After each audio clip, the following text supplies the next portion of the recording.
fachuuf jedhee jaboon obsaan tattaafate.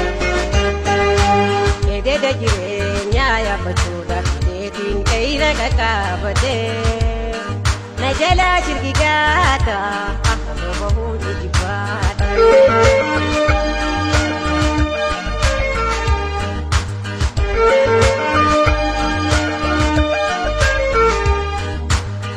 Addunyaa tana laalame odoo fi gadoonsi akkaan imalmaana. Qe'ira jiru baatee bu'uura kooda tattee hiree fi ayyaana. Tattaaffiin tolaaf guyyuu mawduu jaalaani. Dhiigambeenya saaba fuudhanii jahannaa ta'e.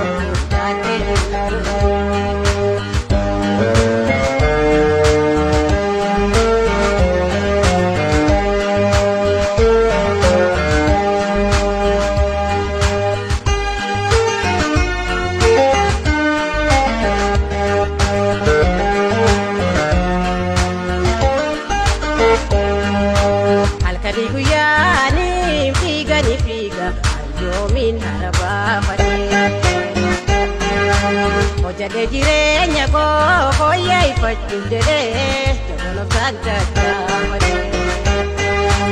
Eededa jireenyaa yaabbachuudhaaf deetiin qe'ira qaqqaabate. Na jalaa shirgigaata akka bahuu ni jibbaate.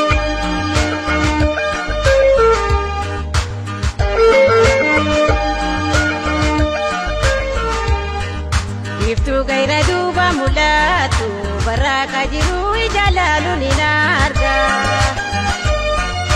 Fuuda jiruuf hin taphee simachuufin afranii fiigeetiin duubu godhee gata. Uumaatu na hanaafillee ofuyyaa gata. Wanna darbuun beeyne ifooda deemuu lolaati. Baaborolee.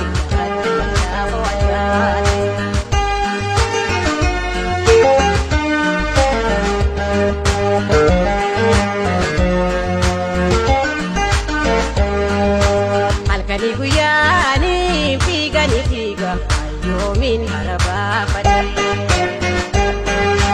Hojjate jireenya koo fooyyeffachuuf jedhee jaboon obsaan tattaafate. Eededa jireenyaa yaabbachuudhaaf deetiin qe'ira qaqqaabate.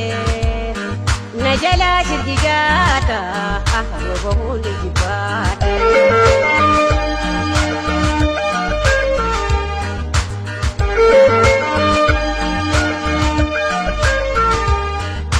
Ufee afraniin lafa geeyu waan ciisu sasee hayatiin badaacha. Eededa hamaasan maddii goree dabruufin miilani labbaa fuudhee kaacha. Sulula yeroo qaxxaamure galaanni boruu lagaa.